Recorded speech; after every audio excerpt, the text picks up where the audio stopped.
¿Llegó el correo que enviamos? ¿Se entendía? Bueno, vamos a hacer un registro para la gente que cursa los martes. Les dijimos que vengan si querían, no se podían, pero bueno, mucha gente tiene otras cosas. No sé si ya está adjunto el archivo. Después lean con atención, les dejamos un archivo con todas las pautas para el trabajo, tanto para el escrito como para que implica una materialidad. Y la clase que viene la vamos a tener en calle Montevideo.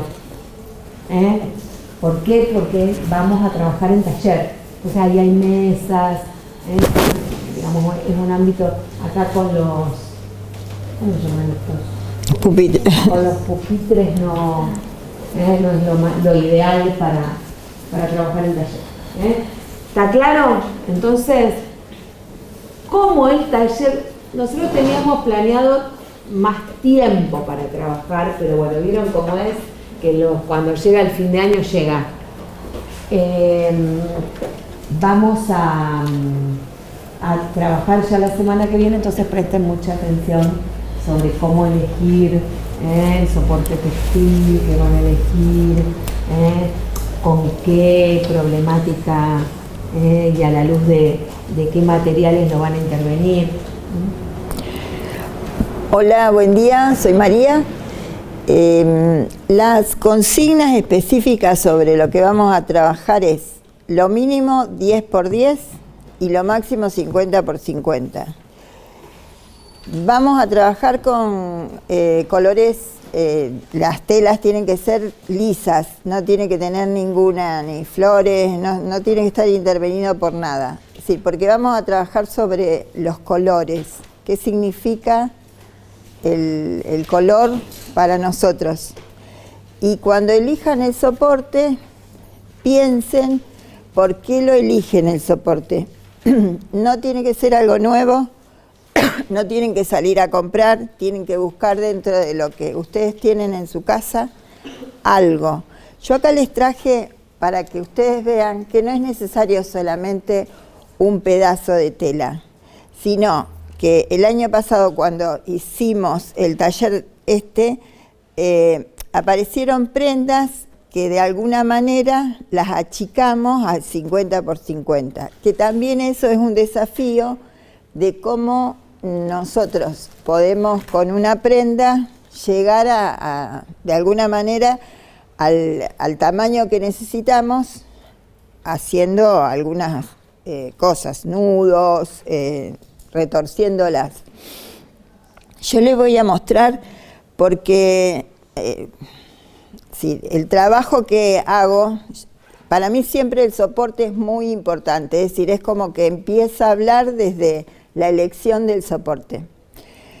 Entonces, acá van a aparecer prendas que cuando a mí me aparece esta frase en un momento determinado donde hace un par de años aparecen que nos empiezan a sacar derechos, bueno, sí, aparece esta prenda en mí, yo guardo un montón de cosas, a mí me regalan muchas prendas, entonces siempre cuando quiero hacer un trabajo, empiezo a buscar. ¿Llegan a ver la intervención? Pásenla, no pasa nada. ¿Paso? Sí, sí. Bueno, les voy a ver, esto es una servilletita también antigua. Les voy a mostrar las prendas que yo tengo. Esto es cuando, más o menos les cuento cómo los elijo, cuando aparece lo de identidad, lo de los nietos que van apareciendo.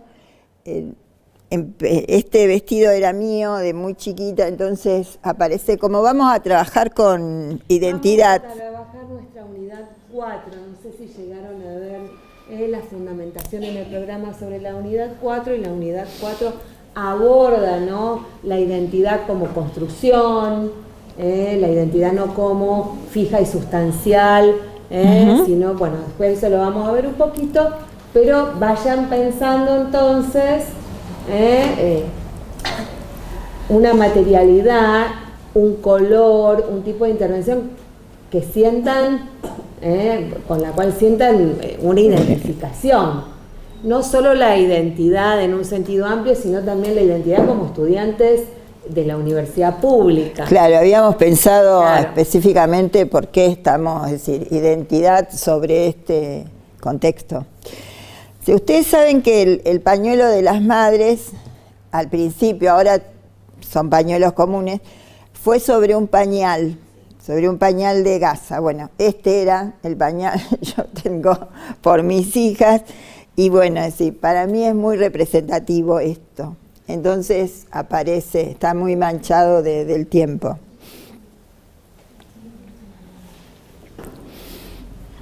Bueno, este trabajo lo hice con el señor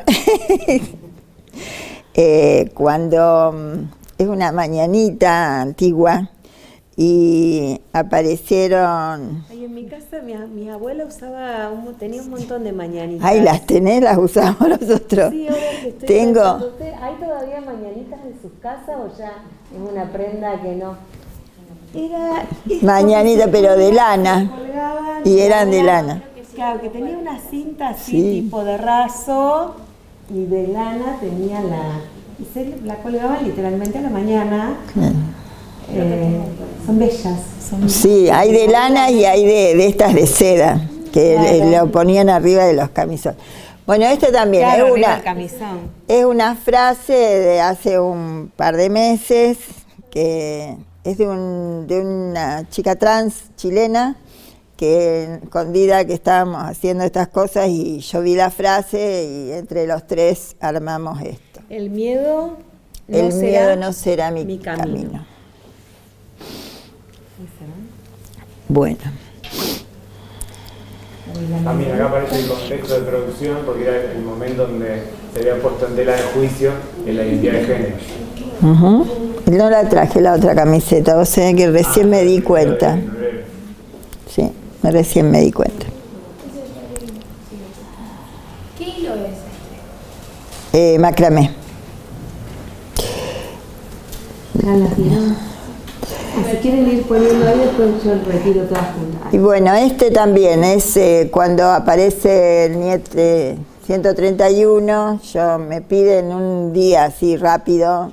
Yo estaba trabajando en el Museo de la Democracia y me dicen, ¿no tenés algo? Y bueno, hago esto también, que es una prenda, el gorrito, que va con ese vestido que anda dando vuelta.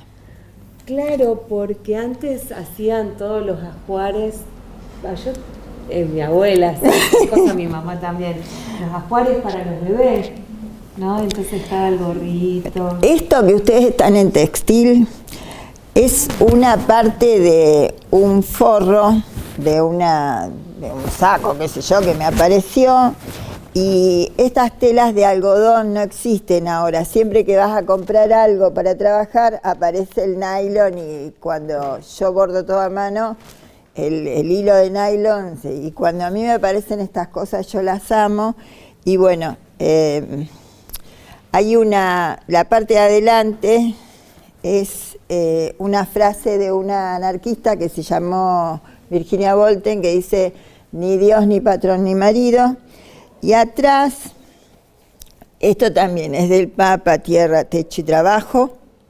Entonces, es decir, la misma prenda yo la intervine desde varias maneras. Va sacando hilos, pero con un par de frases. Y después... Es interesante porque fíjense pensando en la materialidad.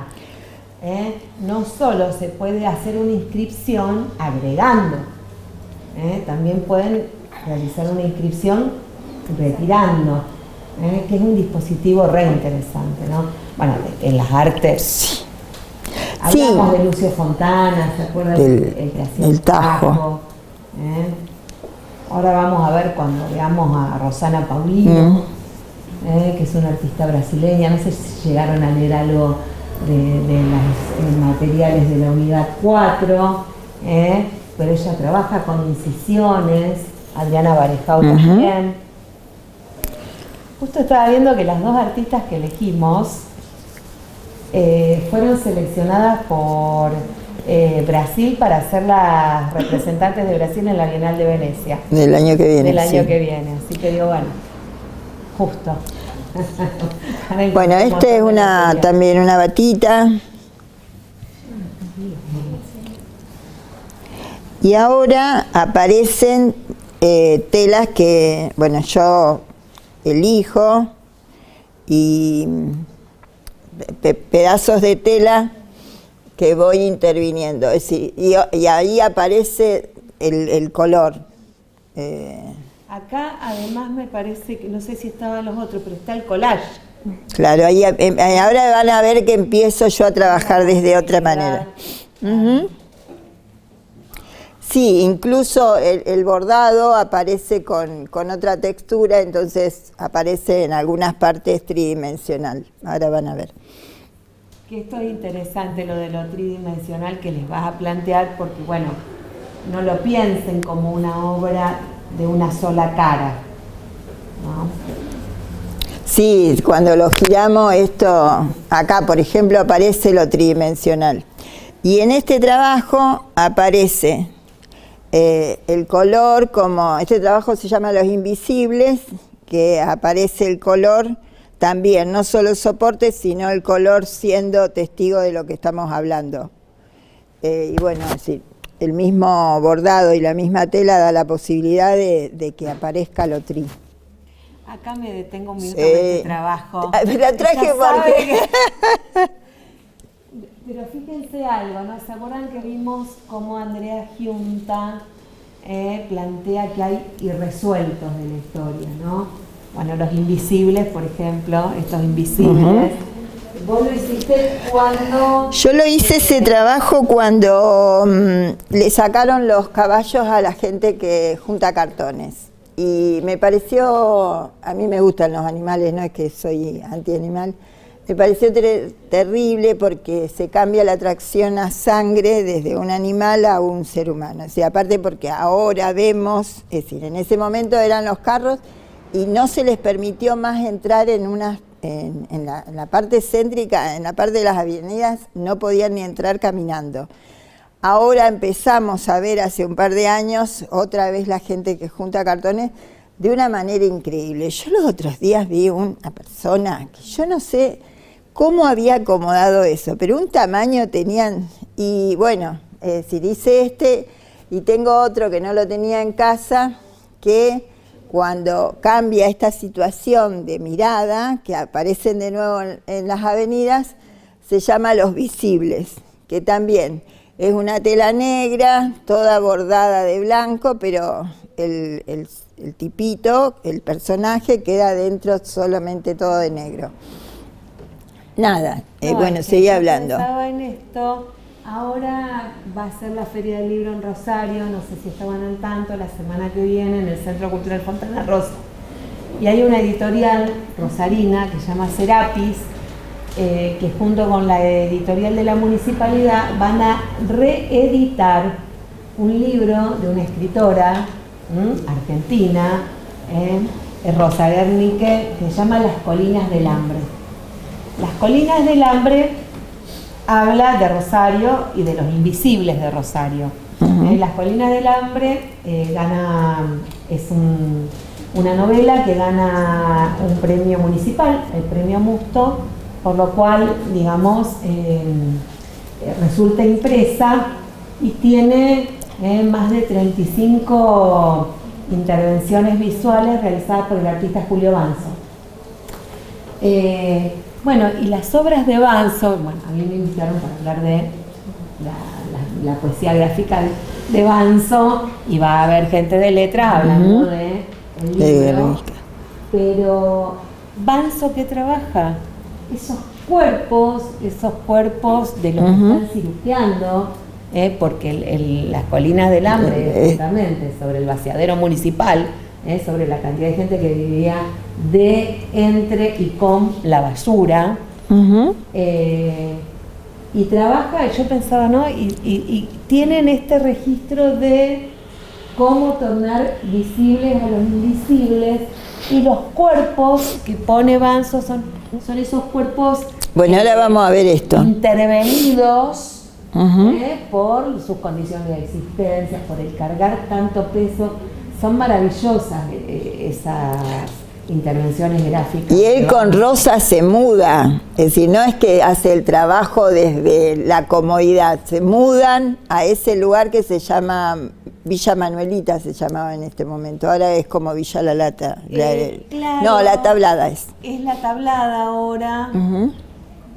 Así que... Pero bueno, lo que Cintia hablaba, Cintia Savi, este trabajo yo lo hice, a mí me resulta, me aparece una imagen, y cuando empezó la guerra con los ucranianos, hubo una imagen que me llamó la atención cuando ellos van dejando las casas, las ciudades, y ese lugar hace mucho frío, y llevaban esto como solamente ese morral así agarrado. Y en ese momento yo estaba trabajando con arpillera, y bueno, uso la arpillera para esa cuestión de imagen de desolación. También la dimensión cromática. No es lo mismo si hubiera sido otra materialidad y otro color, ¿no? Y cómo la misma materialidad es la que da el color. Eso ténganlo en cuenta, no lo piensen por separado. Sí, y acá aparece la tridimensión. Sí. Yo traje algunos trabajos como para que vean las diferencias de una cosa con la otra. Y que pueda aparecer también el collage, ¿no? Bueno, este es una... Sí, se ven ahí. Sí. Tiene una potencia. Además, bueno, lo que hablábamos antes, ¿no? Hay materiales que connotan un tipo de condición. La arpillera nos envía a todo el mundo del trabajo, de las bolsas que contienen alguna materia prima. Ya cada material tiene esta tela negra, ¿no? Sí, por eso vayan eligiendo el soporte y con qué vayan pensando con qué van a trabajar en ese soporte, porque esos materiales van hablando. Bueno, y después, antes de Palestina, vamos a mostrar Malvinas. Yo les digo que cuando lo vi por primera vez, no sé si está al derecho o al revés, o sea que nunca, a ver. No, acá está, sí, porque si no las islas nos quedan pata para arriba. Bueno, este soporte, cuando yo hice este trabajo, es sobre un diario de alguien que estuvo durante el conflicto en Malvinas, y a mí me llega el diario y me cuesta mucho leerlo, porque él no habla de cuestiones bélicas, sino habla de emociones que durante esos 74 días estuvo en trinchera. Él escribe todos los días. Y yo en esa época era muy joven, me empecé a acordar de todo lo que había pasado en esos días, y empiezo a hacer esto primero, porque como me costaba leerlo tanto, y fue toda una discusión con alguien que yo le pregunto bastante, con Ercila, sobre el color del soporte, porque él me decía que rojo no, que me fijara en qué rojo. Bueno, no le hice caso, y yo apareció este rojo, porque a mí me parece que en las islas hay mucha sangre, y no solamente la que quedó ahí, sino la que apareció después, cuando ellos volvieron. Y bueno, sí, podemos hablar un montón de Malvinas. El año que viene voy a tratar de hablar más, porque están haciendo un libro sobre este trabajo, la editorial de la universidad. Así que nada, y ahora les voy a mostrar lo mismo que lo hice. Sí, listo, sí. Porque bueno, ustedes no lo están viendo, pero yo que pude ver la muestra, ella trabaja sobre un archivo, que es un cuaderno de notas que un soldado encuentra en las islas, y a partir de, ser tan joven, estar ahí, empieza a tomar apuntes, y es interesante porque nosotros estamos trabajando en la cuestión de la identidad, ¿no es cierto? Entonces, claro, no sé qué nos podemos imaginar quienes nunca estuvimos en una guerra sobre lo que está pensando alguien que está en la guerra, pero es emocionante ver el cuaderno que es, bueno, cuando cumple años. Bueno. Habla mucho con su familia, con sus amigos, es decir, es todos los días recordar alguna situación de lo que le hubiese aparecido en su casa. Es decir, hace 2 notas de cumpleaños y habla de que se tira las orejas solo, no le cuenta a nadie que es el día de su cumpleaños en la trinchera. Entonces, es decir, hay toda una situación de parte de emociones muy fuertes para una persona que tiene, es decir, él evidentemente tenía una práctica de la lectura para hacer ese registro. Yo digo esto porque ustedes están en primer año. No sé, imagínense que yo soy ingresante de 1986. Yo en 1986 estuve en primer año. O sea que no les podría decir, pero hasta el día de hoy, yo me acuerdo de lo que fue para mí entrar a la Facultad de Humanidades, porque bueno, entré en la reapertura democrática, pero hay una singularidad de qué pasó cuando entré a la facultad. No sé si ustedes tienen anotado en alguna parte alguna foto, algún registro del olor de la facultad, no sé, o de qué les impactó, pero eso es interesante que vayan, porque el trabajo, si no hay algún tipo de puente entre ese sentipensar de ustedes y el trabajo, va a quedar como una especie de ejercicio sin sustancia, ¿no? Entonces traten de ver, bueno, si hay algo ahí, una palabra, una imagen, un olor, un color, no sé, ¿qué puede ser? Sí. ¿Qué te pasó vos cuando entraste a la facultad? Para mí fue, aparte yo, cuando era joven ingresé a Ciencias Económicas, Estadística, y cuando ingresé acá a Humanidades ya era una persona adulta. Nada, a mí me resultó emociones fuertes. Sí. Y nada, es decir, siempre digo que para mí fue utópico y sigue siendo una utopía, porque cuando termino el año y el SILA me dice para ser ayudante de cátedra, no lo podía creer yo. Y después empecé a transitarla, ¿sí?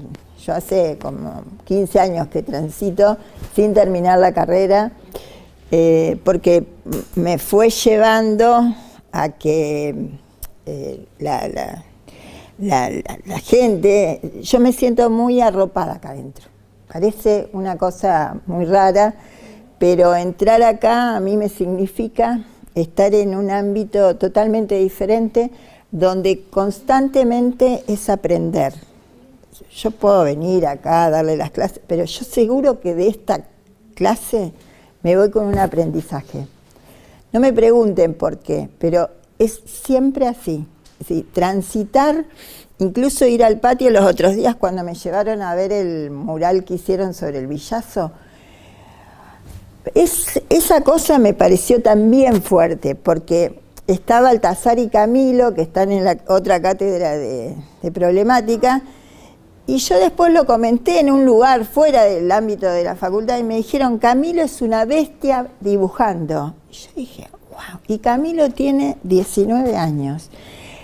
Entonces, ese tipo de cosas y ese tipo de cruces que yo voy haciendo con otras personas, para mí es todos los días un aprendizaje. Y Camilo, es decir, esos 3 chicos son... Y Camilo además escribe, cosa que yo me enteré por la convocatoria. Y es músico. Dije, Camilo, bueno. Y es músico, tiene una banda. Entonces, la facu o la universidad te da todo el tiempo, el otro que está con vos te va enseñando cosas. Y cuando les digan, uy, ya no termina ni el 30% de la gente que se inscribe, es esto la universidad.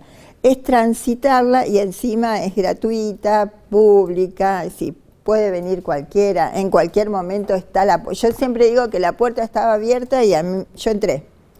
Tenía casi 50 años. Entonces, y eso de la constante contacto con los otros, eso es lo que te enseña, aparte de que el docente también te enseña, pero Camilo es un personaje hoy que vos no podés creer que su vida esté atravesada por el arte, pero músico, dibujante. Ahora vos me decís, no sabía que escribía. Cuando yo leí el poema que mandó, porque ¿qué pensé? Va a mandar gráfica a la convocatoria. Mandó un poema. Si con vos era, ¿con quién estaba yo buscando? No los vi los de ellos yo. En las proposiciones gráficas, digo, ¿cómo si Camilo me dijo que mandó? Y Silvia me dice, no, mandó un poema. Y digo, bueno. Y sobre el mural habían hecho un boceto y él no lo modificó, pero lo agrandó. Sí, y dice, vayan a verlo. Está en el patio. En la ochava, pero... Además, algo que les decíamos, ¿no? Que por ahí también es interesante resignificar la relación que uno tiene con la facultad. Porque hay gente que viene, cursa y se va. Claro, eso de una manera medio extractiva. Y es una pena porque mis lazos más, no sé, entrañables, yo los forjé en los pasillos, en las bibliotecas, todas las bibliotecas que hay, la de letras, la de la central, que es divina, la de historia, la de ciencia de la educación, la de filosofía. O sea, quienes amamos los libros, acá tenemos todas las bibliotecas de las escuelas, el patio. No sé, me parece que también es una instancia para volver a pensar qué imágenes tienen de la facultad, qué lazos pudieron forjar. Y apropiarse de los espacios, es decir, porque siempre nos están corriendo de los espacios, entonces hay que tratar de ir apropiándose de los espacios. Bueno, ¿estamos? Nos han corrido de las Malvinas. Bueno, sí. ¿Cuánto tiempo te llevó más? ¡Apa! La pregunta apareció. Porque es un trabajo muy grande, muy bello y que se nota toda la precisión que tiene y me sorprende saber cuánto tiempo. Mira, yo te puedo decir cuánto es el tiempo físico. Cuando yo hice eso, no tenía la velocidad que ahora puedo llegar a tener, pero hay un librito que se llama El aroma del tiempo, se los recomiendo. No te preocupes, quédatelo porque ya lo...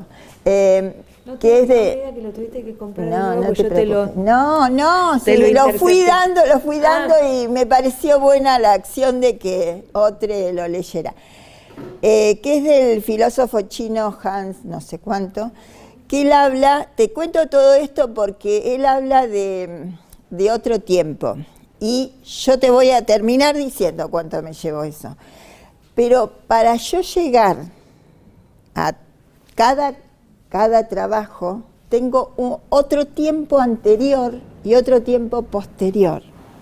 Si yo puedo decirle, te hago todo este ejemplo por dónde estás parada. Es decir, si alguien me lo pregunta en una muestra, que yo no lo conozco, es decir, que sé que lo único que le interesa es eso, pero siempre digo que hay un marco, que vos hiciste una investigación, llegaste, para llegar a eso a mí me costó, yo no te puedo contar cuánto, es decir, yo voy caminando por la calle, ahora estoy haciendo esto, entonces estoy pensando, venía recién en el colectivo y cómo lo sigo, y ese tiempo que no aparece en lo físico, es también un tiempo real.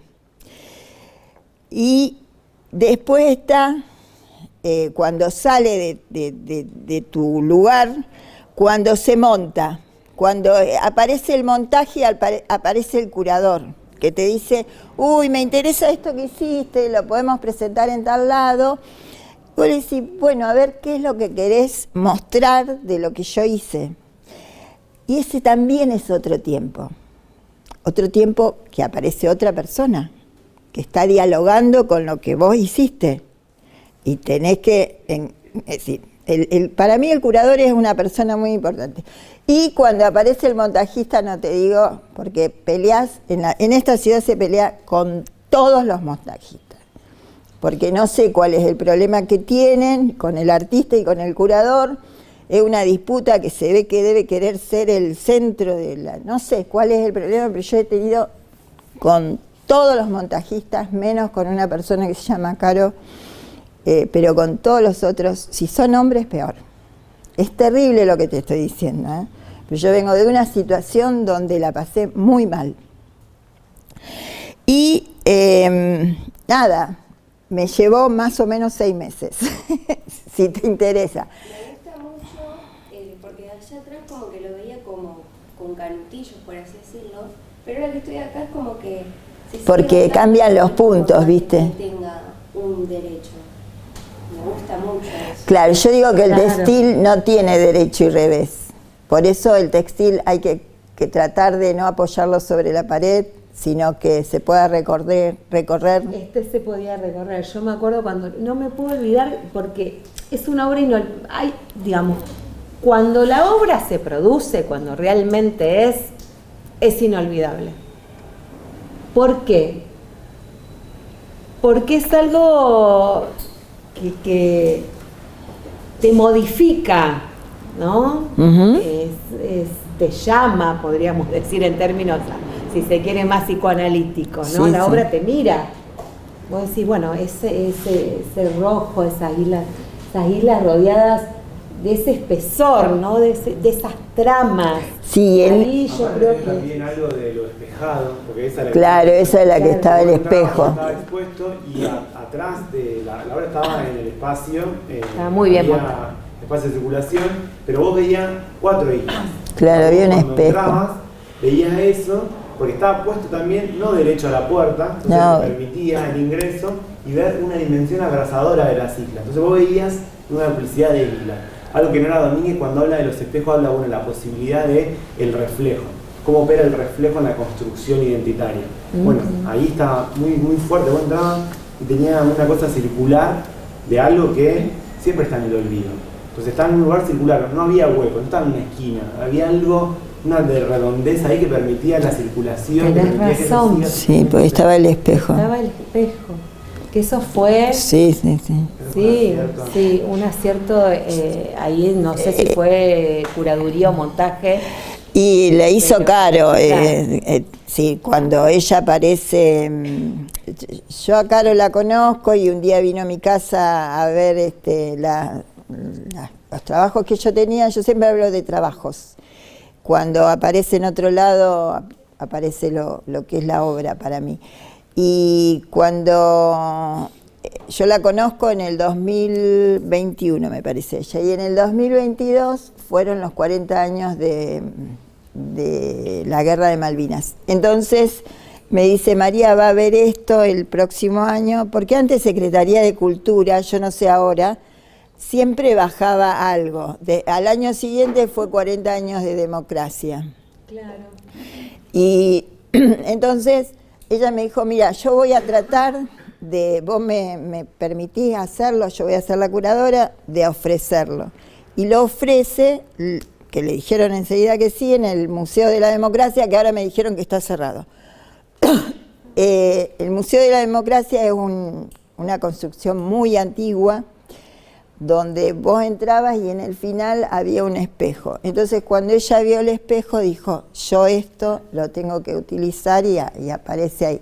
Porque esta obra ha circulado en Buenos Aires, en la Universidad de Quilmes y en Totora, y los espacios no siempre son iguales. Entonces tenés que adaptar la obra a cada espacio que vas.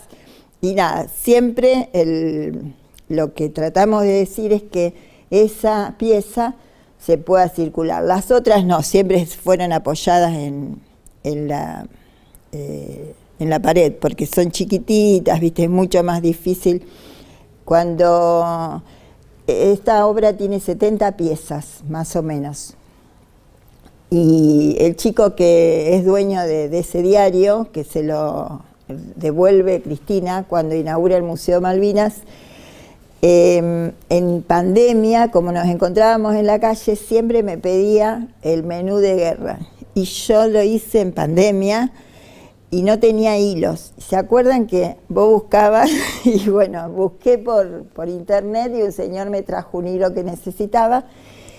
Y a ese menú de guerra le hice, como eran 39 personas en la trinchera, les hice 39 servilletitas, con 2 personajes, después lo puedo traer también, con 2 personajes, que uno es el civil y el otro es el soldadito.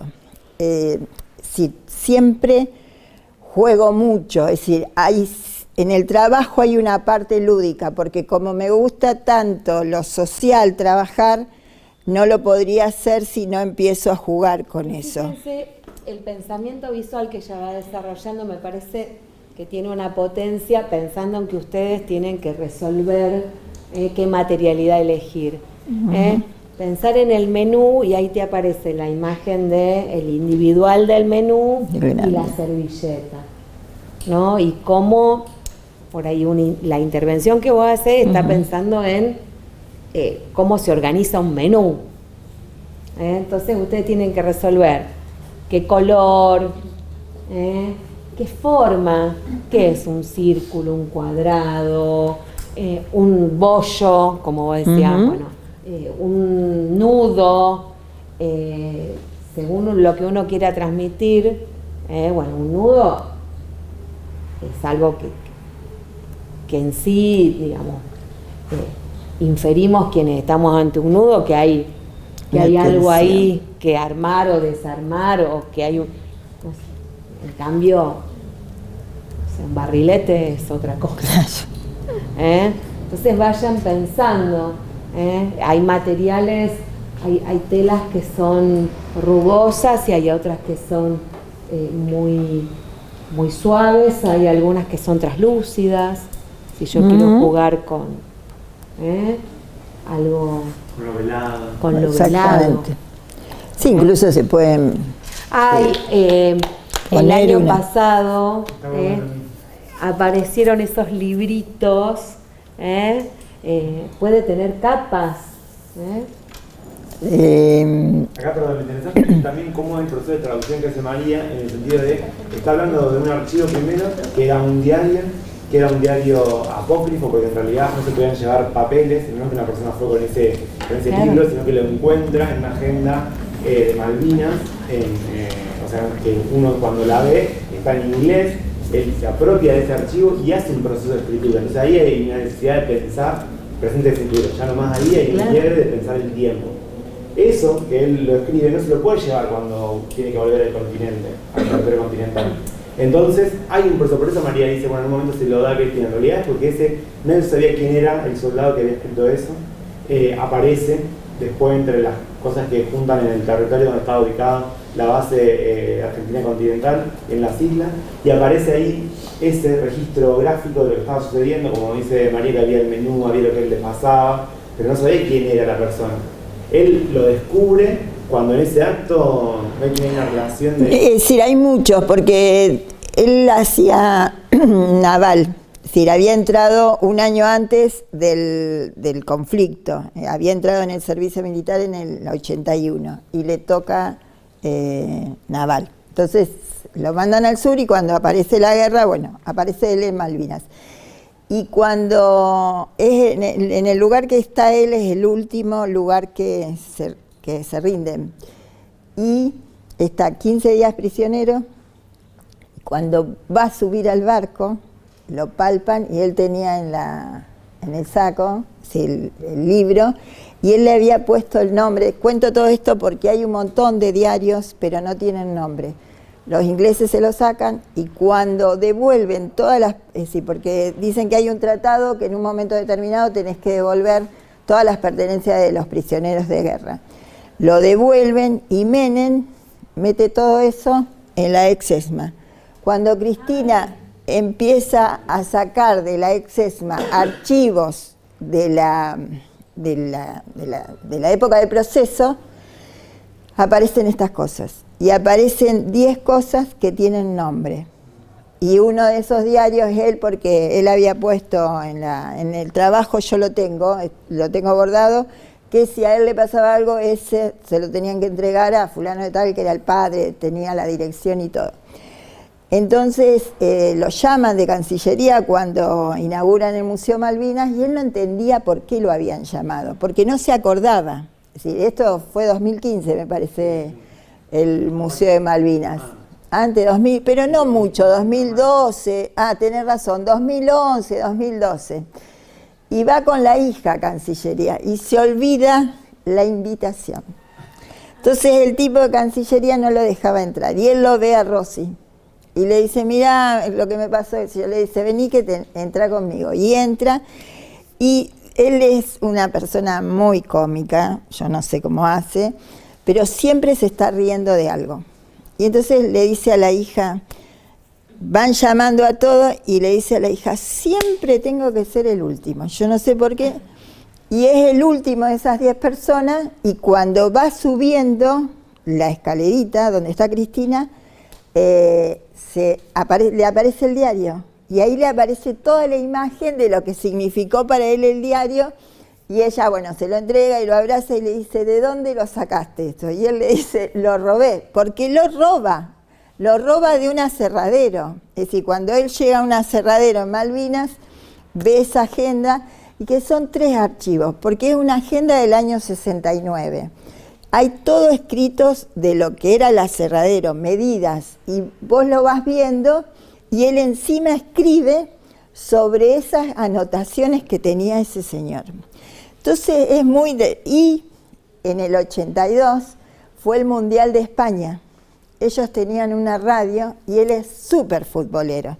Entonces escribe atrás, que yo eso no lo transcribí, escribe atrás todos los partidos, cómo había salido cada es un registro, es un archivo. Alejandro quiere hacer un archivo con ese diario y yo les dije que hacían el archivo o hacían los de la obra. Es decir, es muy interesante.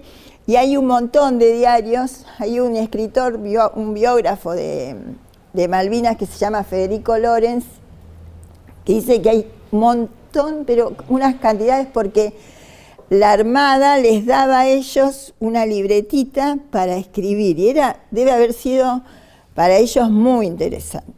Lo que Sabina les contó antes, en este trabajo, él le escribe a los amigos. Y les voy a contar esto porque pueden hacer una relación. Yo le simbolizo sus amigos con una canchita de fútbol. Porque uno tiene que empezar a buscar qué es lo que ese diálogo que tenemos con nosotros mismos con respecto a esta situación de la universidad. Es decir, cómo dialogamos nosotros con este espacio.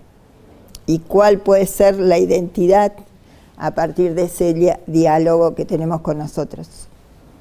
¿Se entiende? Sí, pueden llegar a buscar. Bueno, y acá aparece otra vez el rojo, que esto, pues si no, queda pata para arriba. Y Palestina. Nada. Y otra vez aparece el rojo, porque me parece que hay sangre, y nada. Listo, ¿lo podés mostrar del otro lado? Sí. El color, cómo llama más a lo visual. Si bien ahí se llama a la vista, pero yo creo que más en los tonos estos celestes y verde en contraste con el rojo es como que hace como más visión, básicamente. Por lo menos por lo que yo veo desde acá atrás. Sí, porque... También esto de los dos lados. Sí, acá suponete quise representar quise representar el mar. Y acá seguí, es decir, que también quise seguir con los colores de la bandera. Claro. ¿Entendés? Es decir, son dos, te cuento esto porque son 2 instancias totalmente diferentes. Es decir, acá aparece como bien de mar, el celeste. Y ahí sigue el trabajo con lo que es los colores de la bandera. Y eso es interesante porque son decisiones estéticas, pero también conceptuales. O sea, o yo elijo una dimensión, si se quiere, más simbólica. Vieron que las banderas, bueno, son el símbolo de identidades que identifican a comunidades enteras, ¿no? Entonces, bueno, o sigo lo simbólico, entonces ahí el color juega con esa dimensión simbólica, o elijo algo más perceptual, representativo, y entonces ahí es la isla y el mar. Me parece que son dos buenos ejemplos para ver. No traje la otra que te gusta a vos porque el soporte son 3 colores, que serían la bandera argentina, entonces... Claro, ¿se acuerdan? Pero ¿se acuerdan cuando estuvo María, que era la bandera con los hilos rojos? Bueno, ahí fíjense cómo ella parte de una dimensión simbólica para justamente tornar visible los invisibles. Ahí no fue por una paleta isovalente, que es en la primera, sino por una irrupción, si se quiere, podríamos hablar ya en términos de ideas estéticas a través del montaje, ¿no? Ahí aparece un montaje.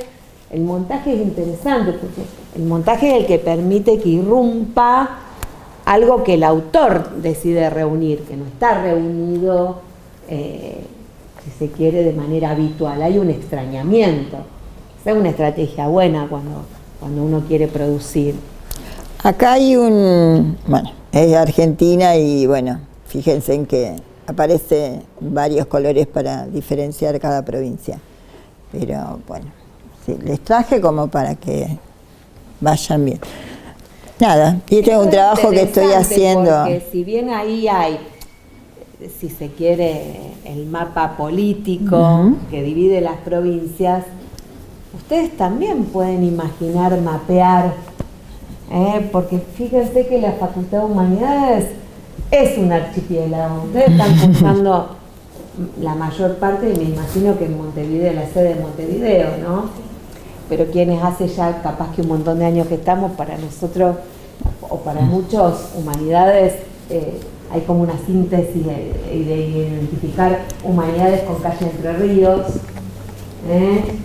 y a la otra, fíjense que yo le dije Montevideo, y digo Humanidades, ¿y qué pienso? En Entre Ríos, ustedes probablemente no, pero hay algo interesante ahí para jugar, desde esa dimensión biográfica. ¿Están cursando también algo en Siberia? Bueno, Siberia, Montevideo, Entre Ríos, que quienes ya estamos medio haciendo una ocupación territorial de determinada manera, entonces, claro, bueno, ahí se puede jugar. Acá donde estamos fue primero el comedor universitario. Claro. Cuando yo empecé la facultad estaba el aula, que era gigante, de escultura, que era un lugar muy interesante. Porque no estaba este edificio, no. Este es más nuevo. Claro. Y nada, es decir, cuando escultura no tiene aula, la van pasando a varios edificios, calle España, calle Santa Fe. Una vez yo hice un par de clases en La Toma, y siempre la charla era que tenía que volver a la facultad, porque es como que te sentís huérfano del ámbito.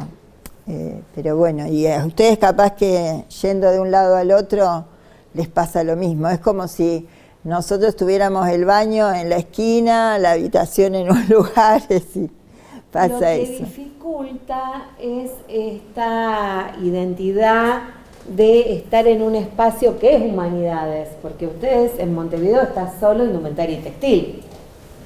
En cambio acá nosotros, al menos para mí fue muy importante que haya muchas escuelas funcionando al mismo tiempo, porque a mí siempre me gustó mucho la historia, siempre me gustó mucho la filosofía, claro, siempre me gustó mucho el tema de la literatura. Entonces, poder estar en el mismo ámbito físico te ayudaba. De hecho yo dirijo un centro de estudio formado por una profesora de letras, Sonia Contardi. Entonces, bueno, ya me acuerdo que cuando Sonia, que era así inquieta como yo y transdisciplinar, decía, ¿cómo puede ser que haya tantas escuelas y que cada uno piense su identidad restringida al corset de su disciplina. Estábamos realmente, Sonia estaba encorsetada, porque Sonia era como Camilo. Sonia, no sé si vos la escuchaste alguna vez, cantaba maravillosamente, escribía, o sea, no alcanzaba con esa cosa de letras, el mundo nada académico, las letras. Bueno, y así nos fuimos juntando, de hecho, con gente de letras, con gente de historia, de antropología, ni hablar. Y eso está porque estamos en el mismo lugar.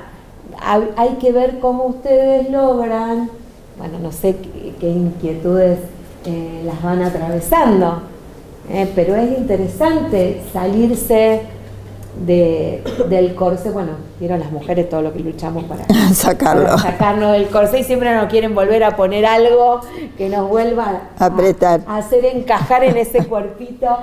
Pero bueno, hay que buscar, digamos, que nuestra vida tenga un espesor más enriquecido, que solamente ir a un solo lugar a llevarme algo o a llevar algo. Y creo que entre interdisciplinas es bueno, por eso yo te decía que hay que hacer, no sé si una investigación, porque los otros días estaba en una charla que me dijeron no tiene pata teórica.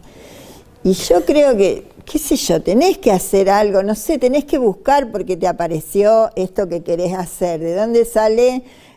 No porque esté de acuerdo con ninguna guerra, pero ¿por qué los ucranianos tienen esa devastación cuando se van? ¿Qué les pasa a esos seres que no tienen nada que ver con los conflictos de los...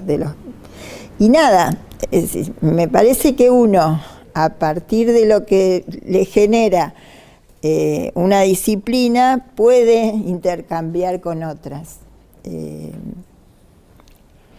Yo siempre digo, a mí me está pareciendo mucho lo de las matemáticas en el arte, lo geométrico, a nosotros y a ustedes en diseño, ni que hablar, es decir, me parece que es una disciplina que nos atraviesa en el hacer. Entonces no estamos desconectados unos de los otros.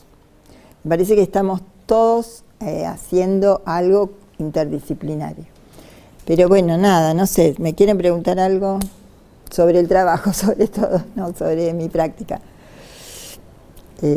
¿Entendieron cómo, para dónde va el trabajo? Bueno, acuérdense, 10 por 10, 50 por 50, porque puede aparecer una prenda, a ver dónde hay una prenda, por acá.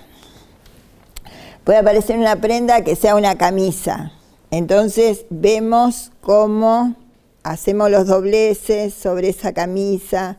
El año pasado, si tienen registro de las cosas que se hicieron el año pasado, que fue otra temática. Vamos a compartir, puede ser. Presten atención al aula virtual porque les vamos a compartir, Dida que tiene más destreza en eso, un enlace, porque en el canal de YouTube de la facultad hay una, se llama cápsula visual, ¿cómo se llama? Vamos a instalarlo. Hay una cápsula que es una suerte de registro del trabajo de lenguaje artístico del año pasado, que se acuerdan que empezamos este año mostrándoles ese, bueno, y ahí aparece todo. Claro, aparecen camisas de trabajo con inscripciones de fábrica, es decir, por eso una mochila, la identidad aparece con puede ser generacional, con su papá. La presentación de la piba de la mochila tenía que ver con su identidad. ¿Vieron cómo las mochilas, bueno, no sé qué relación tienen con la mochila o si usan mochila, pero hubo un momento donde se le colgaba el pañuelo, se le ponían parches. No sé si han ido a ferias donde, bueno, o parches propios o parches. Ahora, qué sé yo, es un uso muy extendido. Bueno, no sé si tenés algún parche. Bueno. Claro. Sumo, Luca, pero bueno, el pin, o sea, tu mochila es un collage y a su vez, ¿qué es? Un dispositivo performático. Vos lleva, y vos elegís qué llevar. Claro. Los que te ven con... Te asocian a eso. Ya te asumo.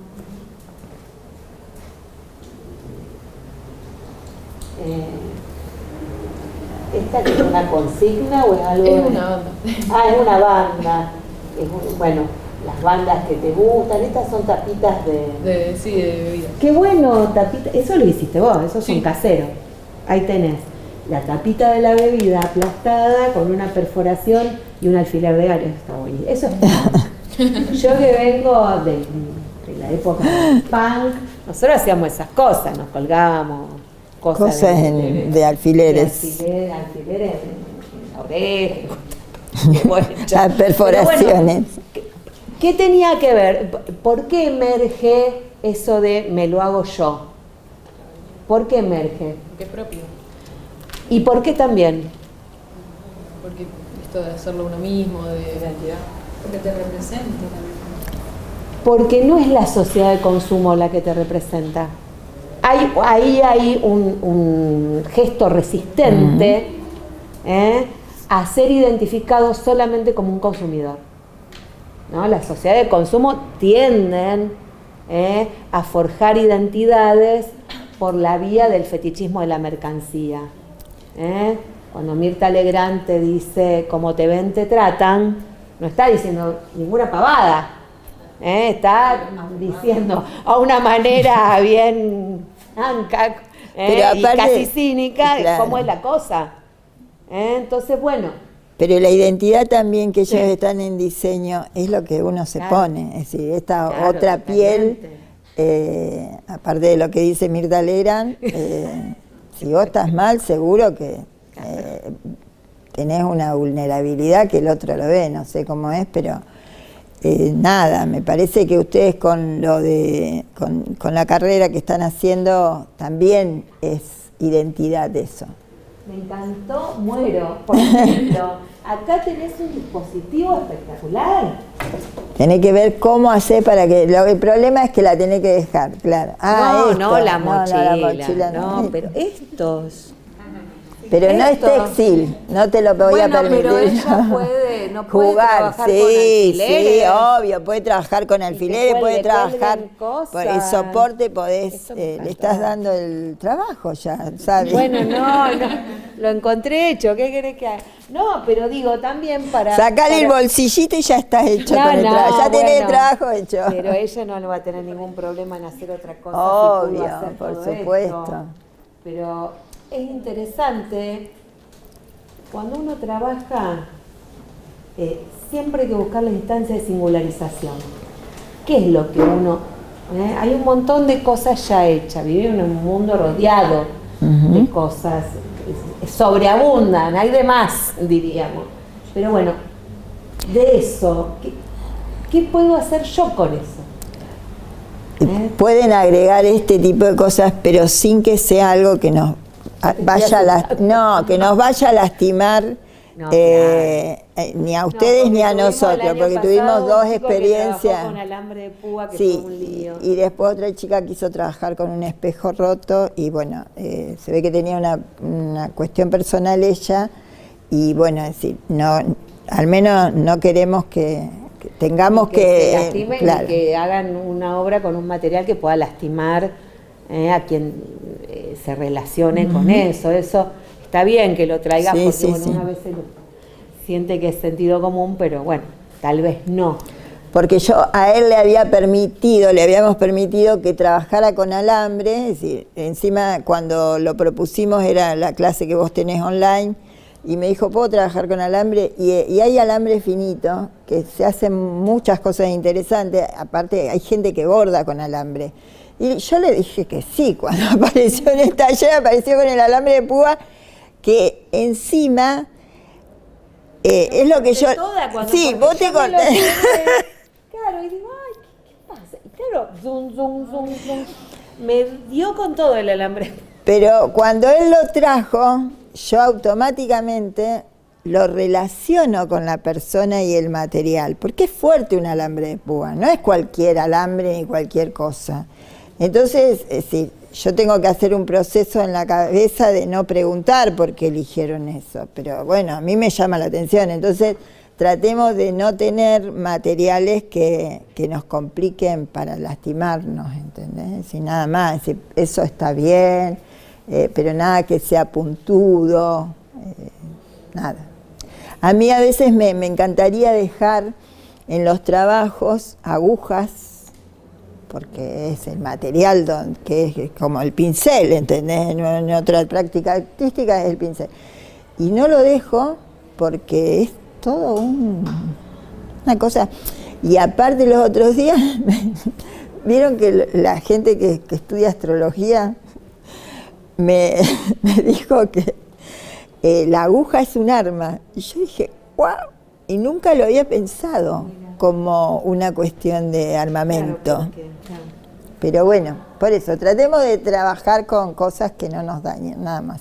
Después pueden aplicar lo que se les ocurra en el trabajo como collage.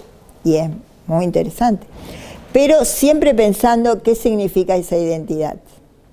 ¿Qué es lo que van a mostrar en el trabajo sobre ustedes mismos? ¿Se entendió? ¿Algo aparte del tiempo? María, ¿me repetís el hilo que usás? Yo uso macramé, no es barato, pero a mí no me gusta usar materiales que sean ásperos al tacto, y cuando tengo que trabajar, por ejemplo, que he trabajado con arpillera, es una situación que para mí es un desafío primero. Y la lana también es áspera y no me resulta. Así que yo siempre mis trabajos los hago con macramé.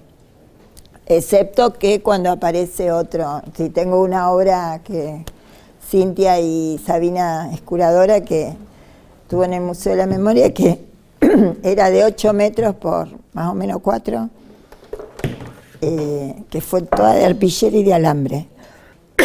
Trabajé cosiendo la arpillera con alambre. Pero también son desafíos interesantes. Bueno, ahí trabajaste mucho el tajo, quemado. Había una zona, claro, que estaba quemada y se veía el resto de... Sí, se llama Sanar la Tierra. No lo tengo en el Instagram porque a mí el año pasado me hackearon la cuenta y bueno, no lo tengo.